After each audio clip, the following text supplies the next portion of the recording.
اللهم صل على سيدنا محمد الفاتح لما أغلق والخاتم لما سبق ناصر الحق بالحق والهادي إلى صراطك المستقيم وعلى آله حق قدره ومقداره العظيم.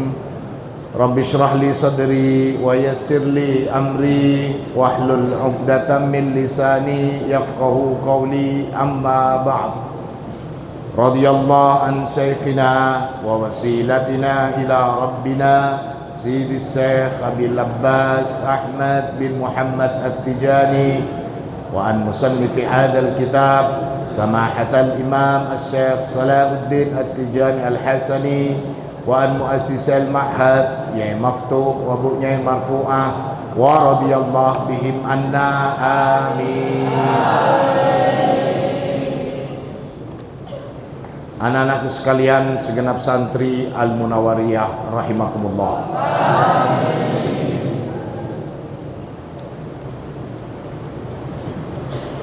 Kemarin kita sudah menelaah beberapa hadis dari Rasulullah sallallahu alaihi wasallam yang menginformasikan tentang sesuatu yang berkaitan dengan alam gaib. Kenapa dikatakan alam gaib? Karena hal tersebut di luar jangkauan akal manusia dan di luar dari panca indera kita. Tentang kehidupan ruh-ruh setelah mati, dikabarkan itu, dikatakan sebagai cakupan dalam alam gaib, karena ini tidak bisa diteliti, tidak bisa dibuktikan. Secanggih apapun, sehebat apapun hasil dari pencapaian manusia saat ini, saya katakan saat ini, wallahu a'lam, kalau nanti di zaman-zaman berikutnya, saat ini masih belum bisa mendeteksi bagaimana kehidupan di alam kubur, bagaimana peristiwa keluarnya arwah manusia dari jasadnya saat mati. Yang kita lihat saat orang sakaratul maut, dia hanya sebagaimana kita saksikan, semakin pelannya nafasnya. Jadi kian mendekati ajal, nafasnya itu hitungannya makin, ketukannya itu semakin pelan. Kalau kita sekarang enak nafas, tapi orang yang sudah sakaratul maut sangat pelan. Kita lihatnya itu saja, kita tidak bisa melihat bagaimana ruh itu keluar. Tapi dari kisah-kisah kemarin, bukan saja menceritakan bagaimana ruh itu keluar, bahkan bagaimana kondisi ruh-ruh manusia yang sudah mati itu melakukan tugasnya. Artinya dalam pembagiannya sudah ditentukan, oh ini ruhnya ini begini, ruhnya ini begini, diceritakan oleh Rasulullah. Itu semua namanya sam'iyat. Apa? Sam'iyat, sesuatu yang hanya bisa didengar dari Rasulullah, juga dari Allah tentunya, tapi tidak bisa dibuktikan. Terakhir kemarin kita sudah bahas tentang hadis yang menjelaskan tentang bagaimana ruhnya orang yang mati syahid. Nah sekarang masih dalam kaitannya itu juga,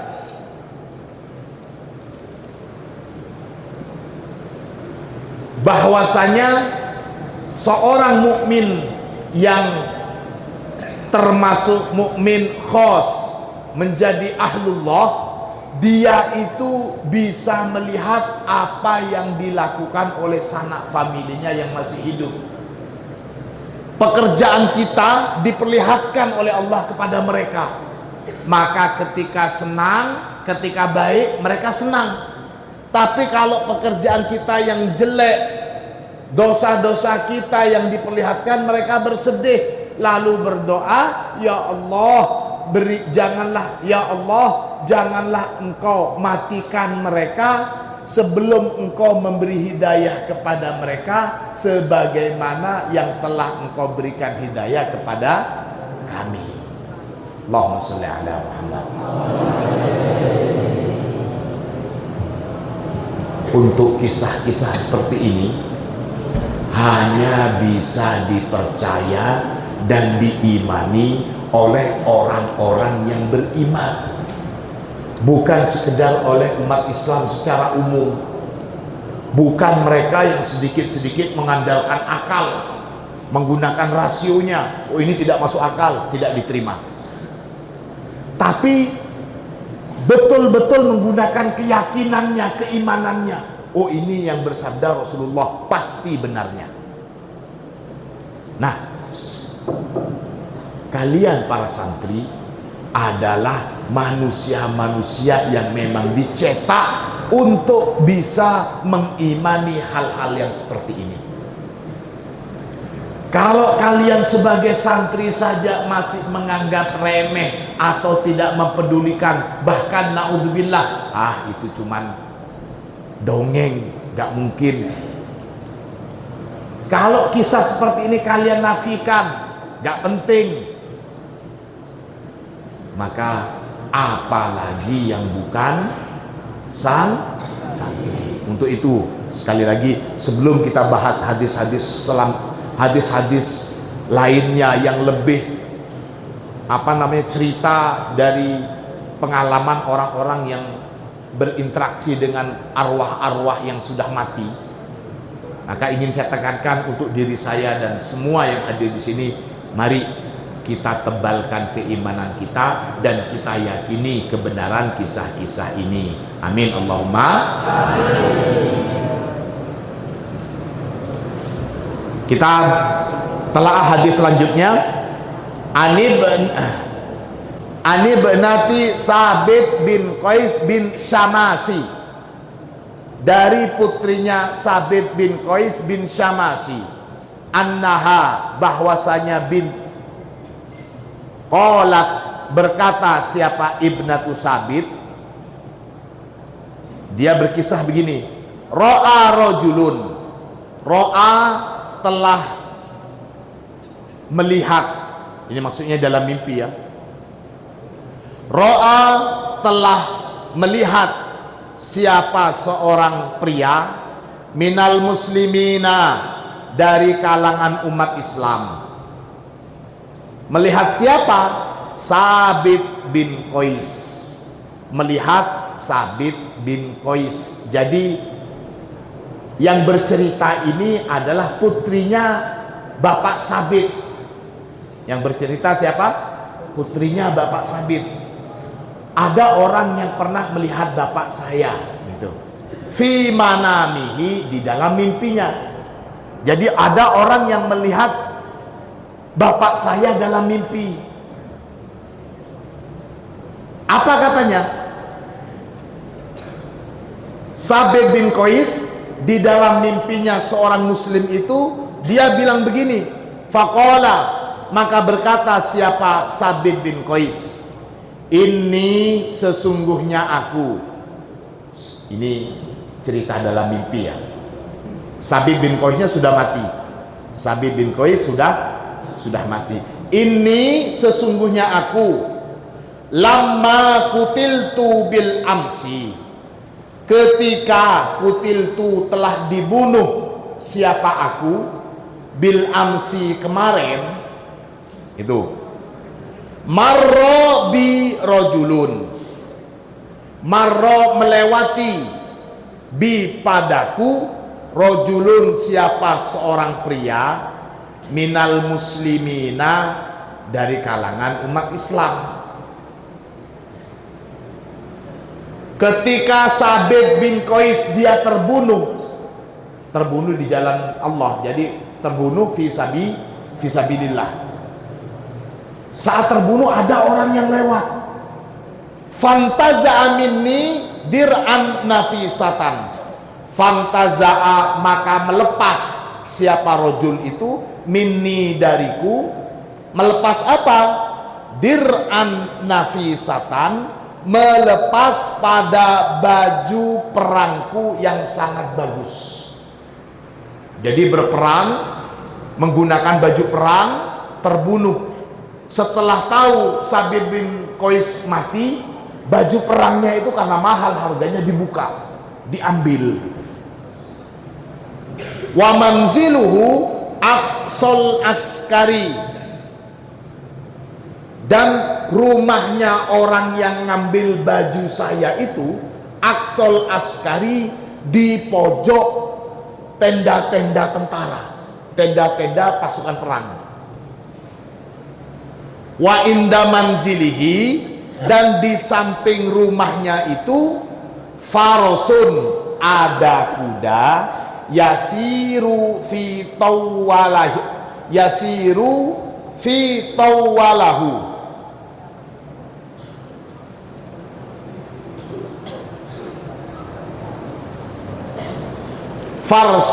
farosun yasiru fi tawalihi, ini ya, ada kuda yasiru yang melaju berjalan, fi tawalihi, di tali kendalinya. Di samping rumah orang itu ada kuda yang kudanya itu berjalan di tali kendalinya. Waqad akfa ala dar'a, waqad akfa ala dar'i burmatan, waqad akfa, dan telah meletakkan siapa rojul, ala dar'i, di atasnya baju perangku itu, burmatan, kuali dari batu, jadi disembunyikan. Begini, seseorang bermimpi bertemu dengan Sabit bin Qais. Nah, Sabit bin Qais ini ngasih tahu ke orang itu, wahai rajul, kemarin waktu saya mati ada orang yang melewati jenazah saya. Nah, dia melihat baju perang yang saya pakai bagus, akhirnya diambil baju perang itu. Rumah orang itu di sini loh, di pojokan perkemahan bala tentara. Di samping rumahnya itu ada kuda yang melewati tali kendalinya.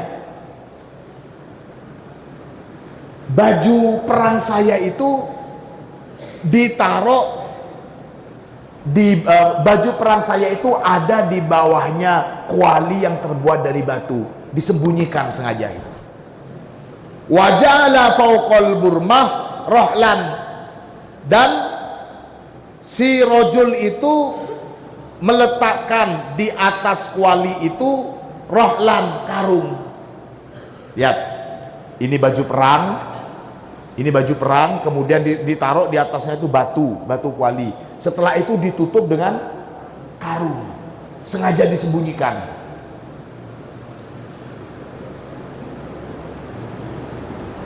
Fati Khalidan, kemudian di dalam mimpi itu Sabit bin Qais bilang ke si orang ini, Fati Khalidan, maka coba kamu datang ke Khalid bin Walid, panglima perangnya Khalid bin Walid. Fayab'as ila dir'i, suruh dia ngambil baju perang saya itu. Jadi suruh ambil baju perang itu. Yang nyuruh ini adalah orang yang sudah mati, dikasih tahu di mana diletakkan baju perang itu.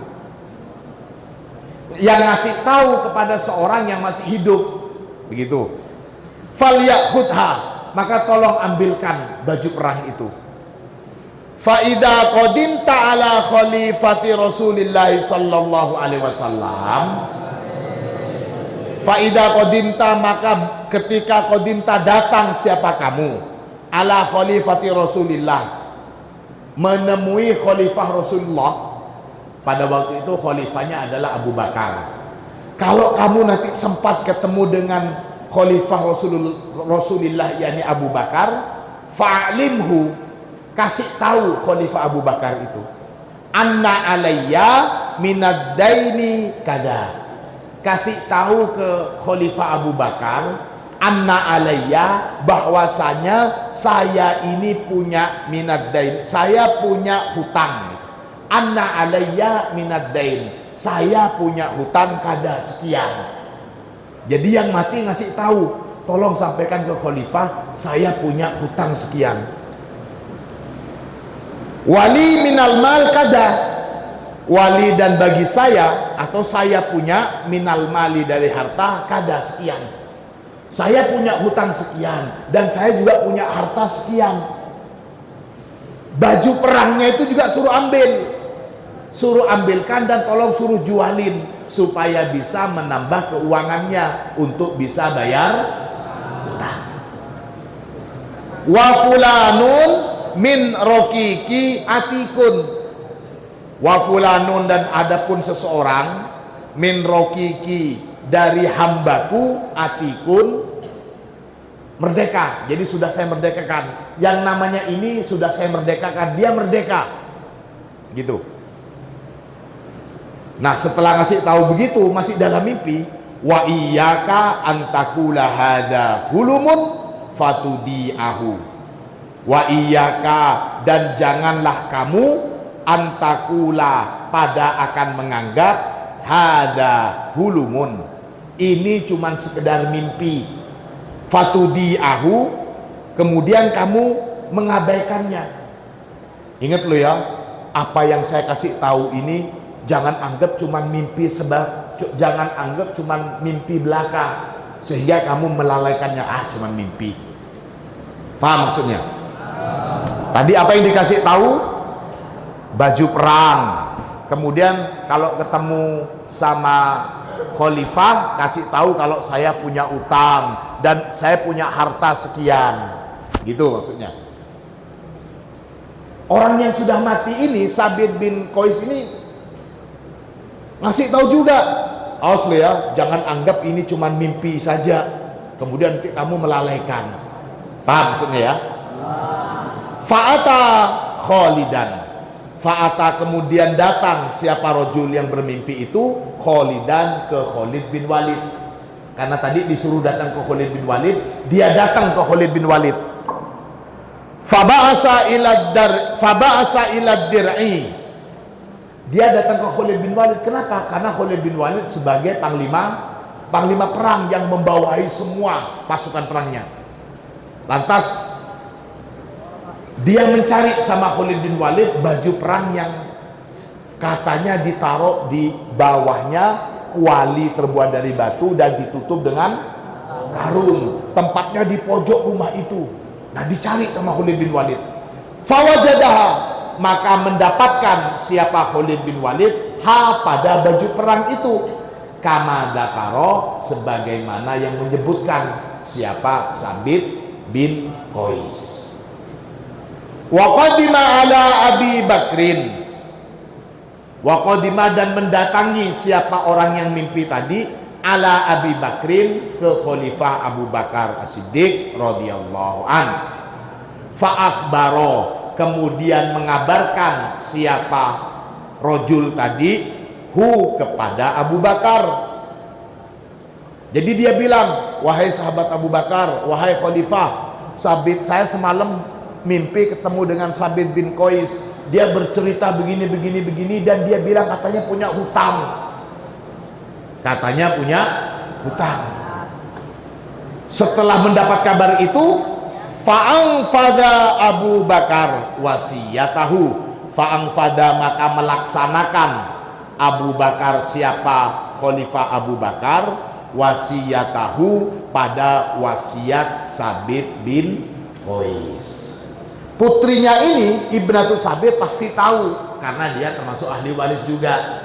Bilang, wahai Ananda, putri Sabit bin Qais, bapak kamu punya hutang sekian-sekian dan hartanya sekian-sekian, dan ini tadi juga baju perangnya sudah dijual harganya sekian-sekian. hutang sudah saya bayarin dan ini sisanya saya kembalikan ke ahli waris. Paham semuanya Gi? Jadi itu jelas sekali. Dan ini riwayat hadis tentang bagaimana interaksi orang yang sudah dianggap mati syahid, itu bisa mendatangi orang yang masih hidup meskipun dalam mimpi. Dan betul ternyata sampai ngasih tahu sesuatu. Oh, ini taruh di sini, ditaruh di sini. Berarti kan memang dilihat betul. Ditaruh di mana ini? Baju perang saya. Oh, ditaruh di sana ya. Oh, ditaruh di sana ya. Allahumma shalli ala Muhammad. Kiai kita, Kiai Maftuh, itu termasuk ahlul Quran. Ahlul Quran, diakui kepakaran Al-Qur'annya. Maka kita yakin, saya yakin bahwa Kiai Maftuh juga tahu nak apa yang kalian lakukan di kamar. Tuh, ini gitu. Tapi kalian nggak merasakan. Ayo ngaji, nggak kedengeran. Ayo ketika tidur, ayo deres, nggak kedengeran. Kalau kedengeran, saat mojok sendirian deres. Kok deres di sana, Li? Gila apa betul? Kalian mau nggak bisa berinteraksi dengan arwah-arwahnya para ahlullah? Datang ke Wali Songo. Nah, itu Wali Songo kan wali-waliullah. Datang, assalamualaikum ya ahlullah. Dijawab sama Sunan Ampel, waalaikumsalam ya santri al-munawwariyah. Kira-kira kalian akan semakin mantap atau justru kabur? Apalagi datangnya ke Sunan Ampel pas jam 12 malam. Allahumma shalli ala Muhammad. Meskipun kita tidak merasakan, tapi kita wajib yakin bahwa mereka, ruh-ruhnya orang-orang yang alim, para ahlullah itu bisa melihat apa yang kita lakukan. Ini salah satu riwayat hadisnya begitu. Kalian menyembunyikan apa-apa di lemarinya, apalagi sampai mencuri punya temennya, terus ayo le, untung kalian tidak dengar gitu.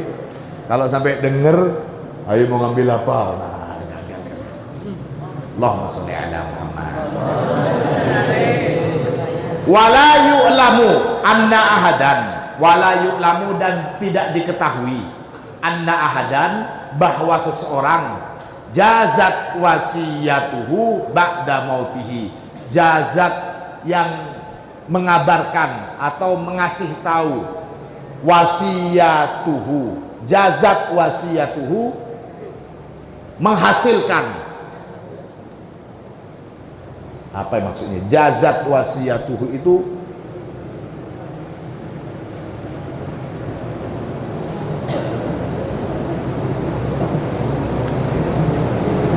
Jazat wasiyatuhu kita maknain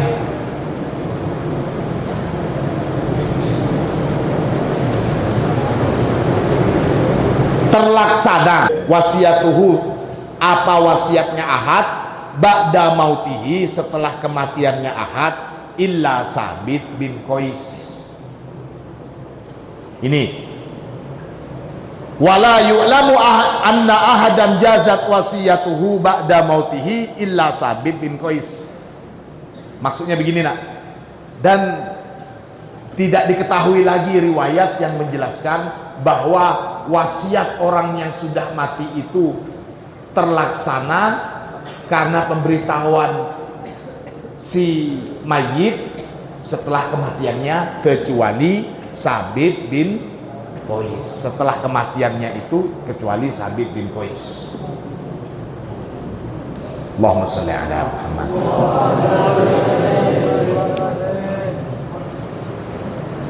Itu arwah syuhada. Kita lanjutkan, arwahus siddiqin wan nabiyyin.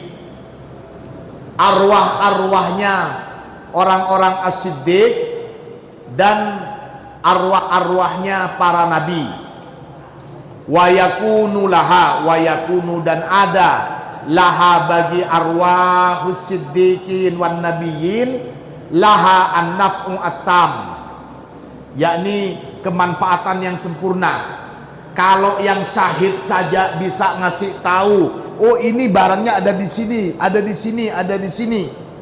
Yang mati syahid saja bisa mengabarkan sesuatu kepada yang masih hidup, apalagi ruh-ruhnya kaum as-siddiq dan para nabi. Syuhada itu derajatnya di bawahnya as-siddiq, as-siddiq di bawahnya para nabi. Yang syuhada saja bisa berkomunikasi dengan yang masih hidup meskipun dalam mimpi, apalagi yang as-siddiqin dan para nabi. Gitu maksudnya. Wa tasrif al-kamil fi ahli dunya wa ahli barzakh bin naf'i wad darri bin naf'i wad durri. Nah ini, jadi ruh-ruhnya kaum siddiqin dan nabi itu bisa at-tasrif al-kamil, bisa bertindak dengan sesuatu yang sempurna, dengan tindakan sempurna fi ahli dunia, dalam urusan para penduduk dunia, maksudnya yang masih hidup, wa ahlil barzakh dan para penduduk alam barzakh yang sudah ada di kuburan, bin naf'i dengan memberikan kemanfaatan, wadurri dan mendatangkan kemudorotan. Allahumma sholli ala Muhammad. Jadi ruhnya kaum as-siddiq dan para nabi itu bisa mendatangkan kemanfaatan ataupun kemudorotan. Qala Rasulullah sallallahu alaihi wasallam, Rasulullah sallallahu alaihi wasallam bersabda, hayati, adapun kehidupanku, khairun, ialah lebih baik, lakum, bagi kalian, tuhadditsuna, kalian bisa berbicara denganku, maksudnya wa yuhaddatsu lakum, dan kalian juga bisa diajak bicara. Jadi ketika Rasulullah masih hidup, sahabat bisa berkomunikasi langsung dengan Rasulullah, dan mereka juga bisa mendengarkan sabdanya Rasul. Wa wafati, dan adapun kematianku, adapun wafatku, kata Rasulullah, khairun lakum, ialah lebih baik, lakum, bagi kalian,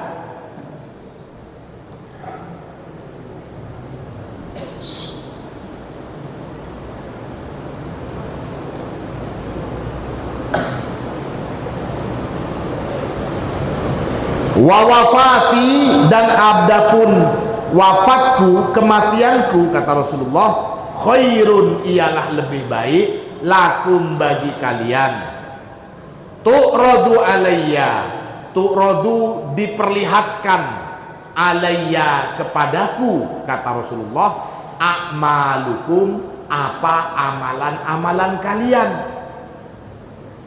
fama kana min hasanin, fama maka apa-apa, karena yang ada apa ma, min hasanin, dari perbuatan baik, hamidtu, maka memuji siapa aku, Allah, kepada Allah, alaihi, atas ma, atas amalan yang baik itu. Wa ma kana min sayyi'in, wama, dan apa-apa, kana yang ada apa ma, min sayyi'in, dari perbuatan jelek, istaghfartu, maka meminta ampun siapa aku, Allah kepada Allah, lakum untuk kalian. Anak-anakku sekalian, segenap santri Al-Munawariyah rahimakumullah. Kemarin kita sudah bahas hadis Nabi bahwa orang tua kita, leluhur-leluhur kita, di mana mereka termasuk kaum mukminin al-khosoh, amalan kita diperlihatkan kepada mereka. Amalan kita diperlihatkan kepada mereka. Nah sekarang bukan cuma kepada mereka saja diperlihatkan. Sebagai umat Nabi, amalan kita juga diperlihatkan kepada beliau. Ya Rasulullah, ini loh umat kamu, kalangan santri Al-Munawariyah, begini mereka aktif ibadahnya, mereka menjadi anak-anak yang solehin dan solehah. Rasulullah memuji Allah, alhamdulillah ya Allah, alhamdulillah, mudah-mudahan santri Al-Munawariyah semuanya terus menjadi anak yang solehin solehah. Rasulullah senang ketika ditunjukkan amalan atau ibadah santri Al-Munawariyah. Tapi sebaliknya, kalau yang ditampakkan itu adalah keburukan-keburukan, kelakuan-kelakuan jelek, dosa-dosa dari umat Nabi, maka Nabi secara langsung beristighfar.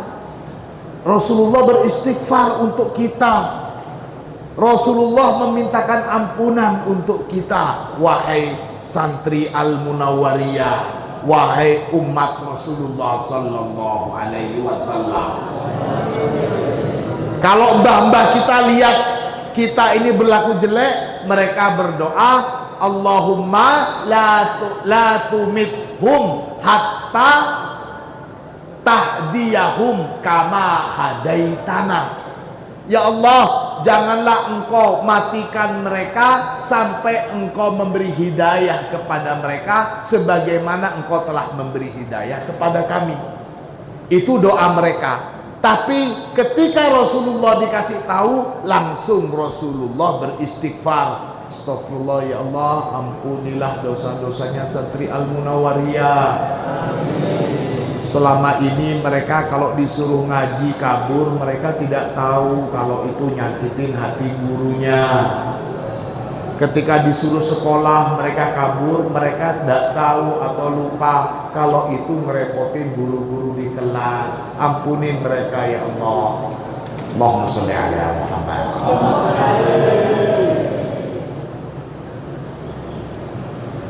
Wa qala Rasulullah sallallahu alaihi wasallam, dan Rasulullah sallallahu alaihi wasallam bersabda, al-anbiya'u, adapun para nabi, ahya'un, mereka itu hidup, fi kuburihim, di dalam kuburan mereka, yusalluna, melaksanakan sholat, subhanallah walhamdulillah wala ilaha illallah wallah. Sudah.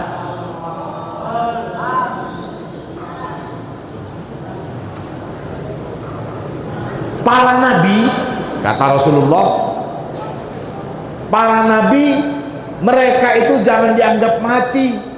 Mereka itu hidup di dalam kuburan mereka, mereka melaksanakan sholat.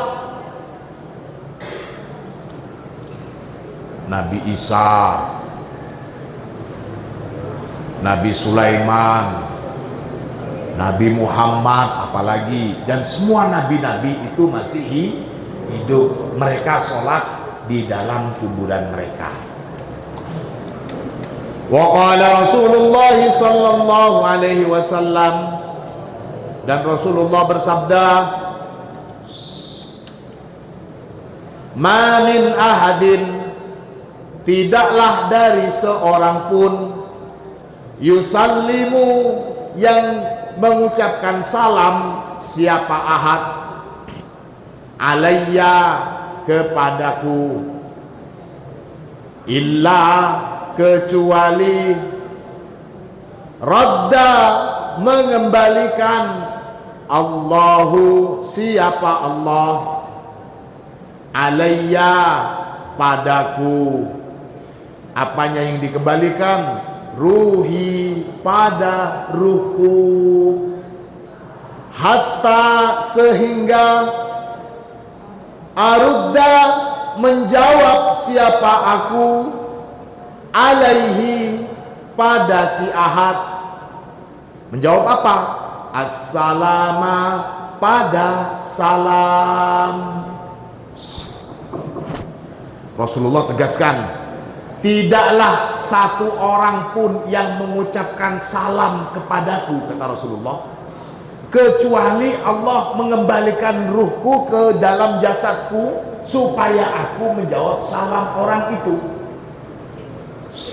Ya, kalau kita mengucapkan salam kepada Rasulullah, maka pasti Rasulullah menjawab salam kita. Pertanyaan kita sekarang gini, nak, lihat, kapan dan jam berapa kira-kira umat Islam di seluruh dunia ini libur dalam mengucapkan salam kepada Rasulullah? Maksud saya begini, kapan kira-kira waktu di mana waktu ini tidak ada ucapan salam dari umat Islam kepada Rasulullah? Ada nggak kira-kira waktunya? Gak ada. Kita sekarang yang ada di Indonesia, kita taruhlah sholat 5 waktu. Di dalam sholat kita, ini yang salam yang wajib, kita selalu mengucapkan salam kepada Rasulullah minimal ketika duduk tahiyat.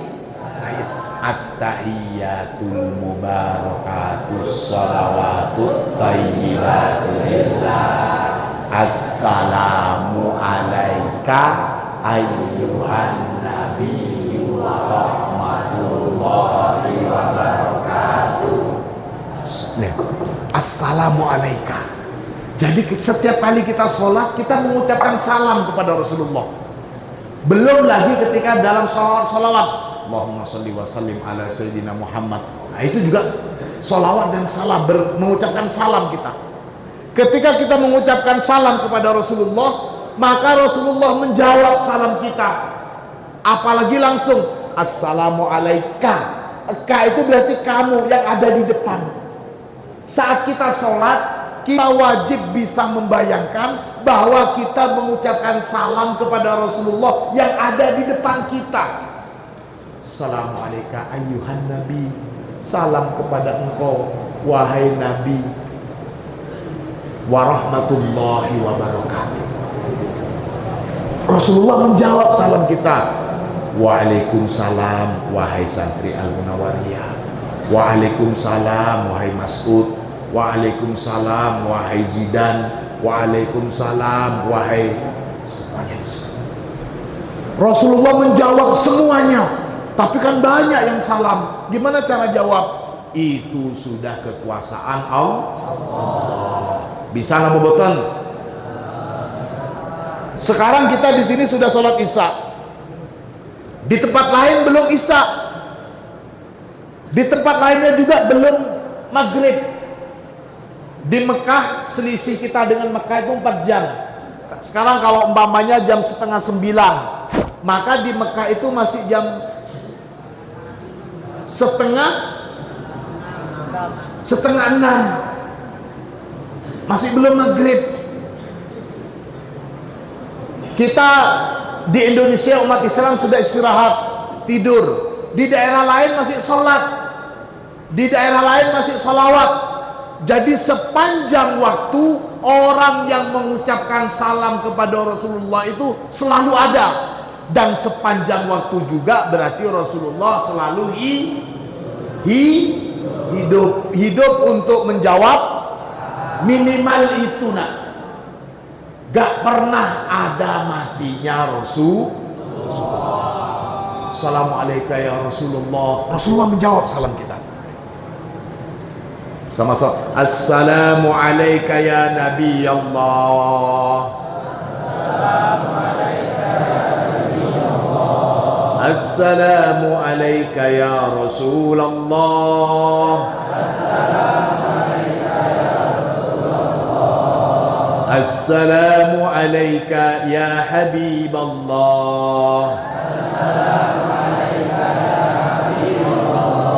Assalamu alayka ya Safiyallah.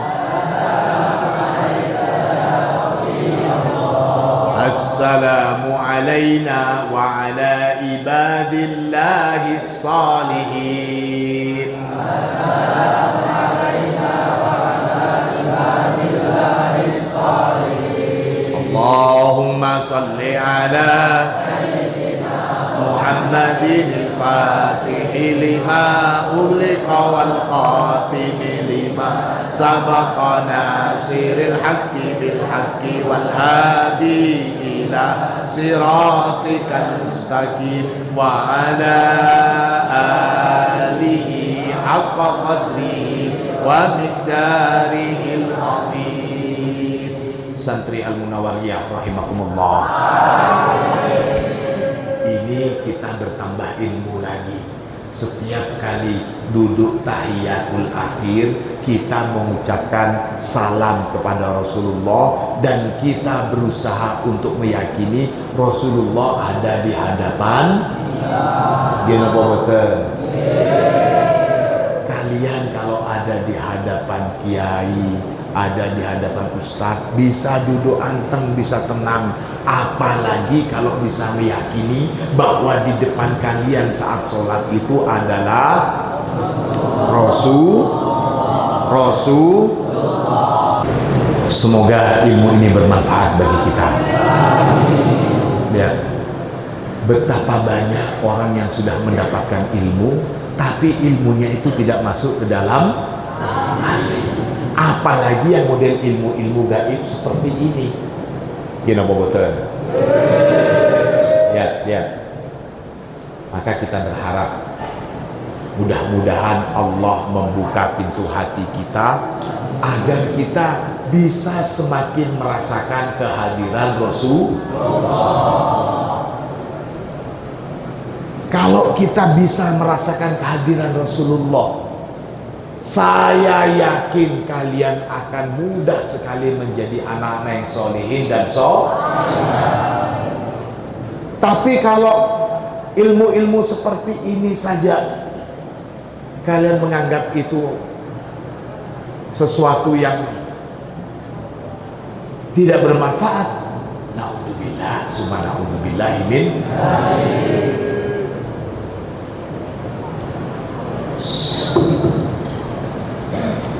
Maka ini perlu latihan.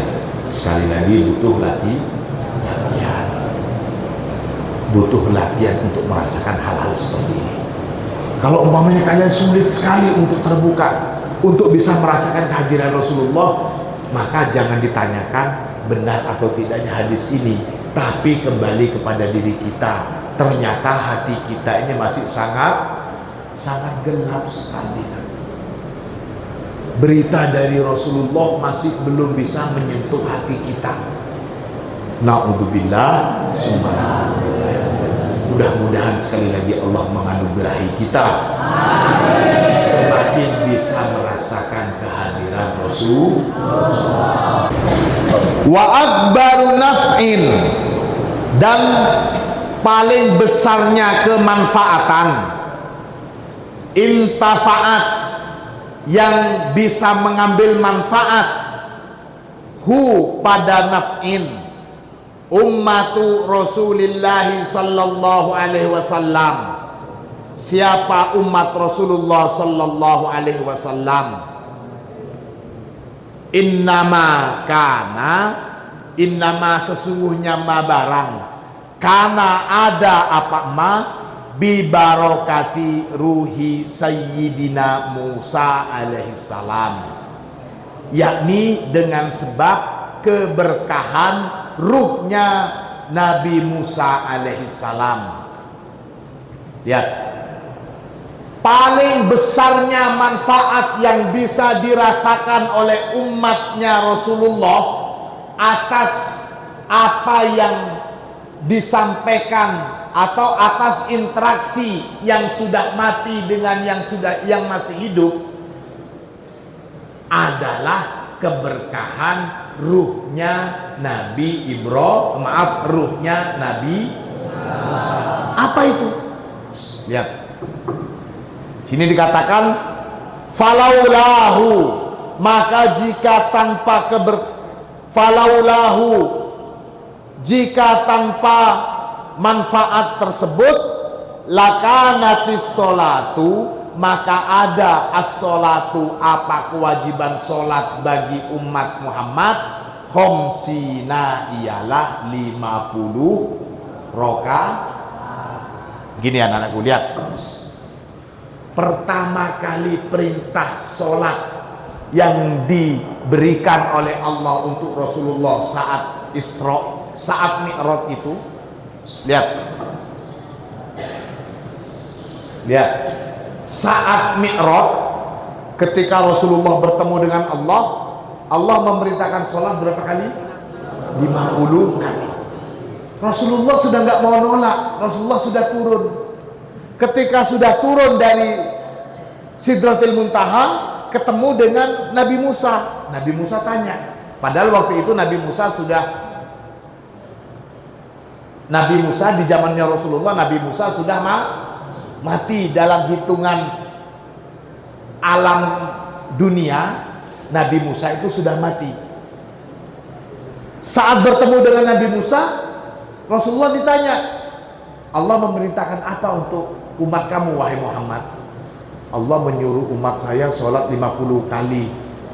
Wah, berat itu, umat kamu kecil-kecil, umat kamu lemah. Segera kamu kembali kepada Allah dan minta dispen. Jangan 50, berat sekali, kasihan umat kamu. Akhirnya Rasulullah mengikuti saran dari Nabi Musa. Padahal Nabi Musa waktu itu sudah Nabi Muhammad datang ke Rasulullah. Nabi Muhammad datang kepada Allah. Akhirnya minta dikurangin oleh Allah, dari 50 dikurangin 5 jadi 45. Setelah itu turun lagi Nabi Muhammad, ketemu lagi dengan Nabi Musa. Bagaimana Muhammad?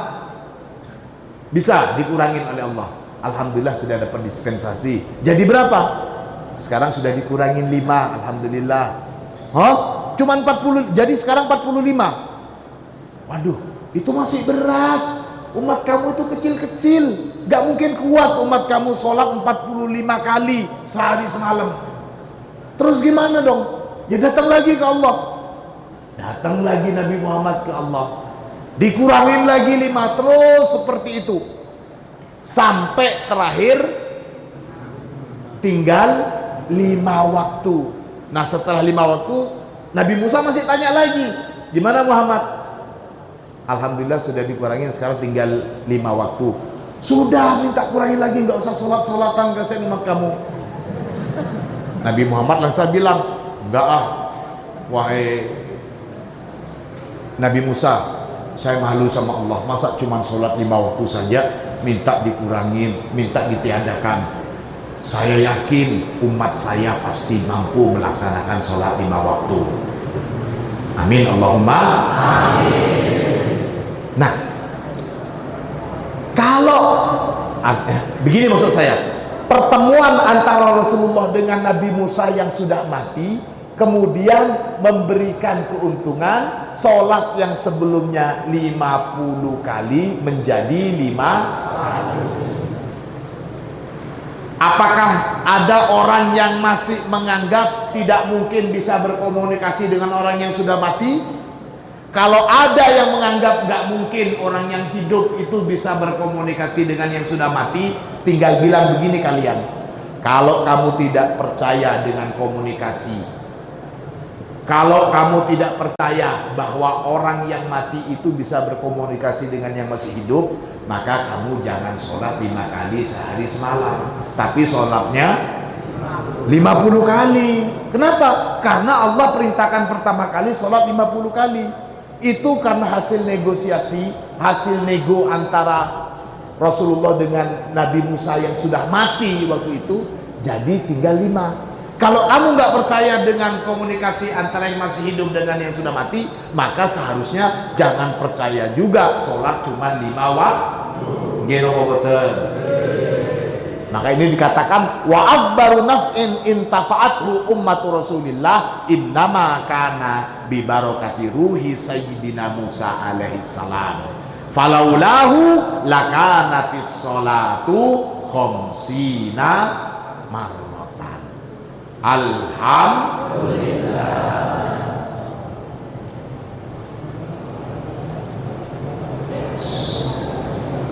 Ini contoh keimanan kita kepada alam gaib. Rukun iman bagi kita ada berapa? Yang pertama iman kepada Allah. Yang kedua iman kepada malaikat Allah. Yang ketiga iman kepada kitab-kitab Allah. Ada Taurat, ada Zabur, ada Injil, ada Al-Qur'an. Yang keempat iman kepada para nabi-nabi Allah. Yang kelima iman kepada hari. Yang keenam iman kepada kodok dan kodar. Nah, kiamat, kodok dan kodar itu semua masuk dalam cakupan alamul ghaib. Gini apa betul? Alif lam mim dalikal kitabul la raiba fi hudal lil muttaqin. Hudan lil muttaqin, sebagai petunjuk bagi orang-orang yang bertakwa. Siapa itu orang-orang yang bertakwa? Alladzina hudan lil muttaqin. Terus alladzina yu'minuna bil ghaibi. Ciri-ciri utama orang yang bertakwa itu adalah alladzina yu'minuna bil ghaibi, adalah orang-orang yang beriman kepada hal-hal yang gaib. Apa gaib? Hal-hal yang tidak bisa kita rasakan dengan panca indera, tidak bisa dilihat, tidak bisa tercium, tidak bisa tersentuh, tidak bisa terdengar, dan seterusnya. Taunya cuman karena kabar dari Rasulullah alias sam'ian. Begitu anak-anak sekalian. Mudah-mudahan ilmu kita bermanfaat.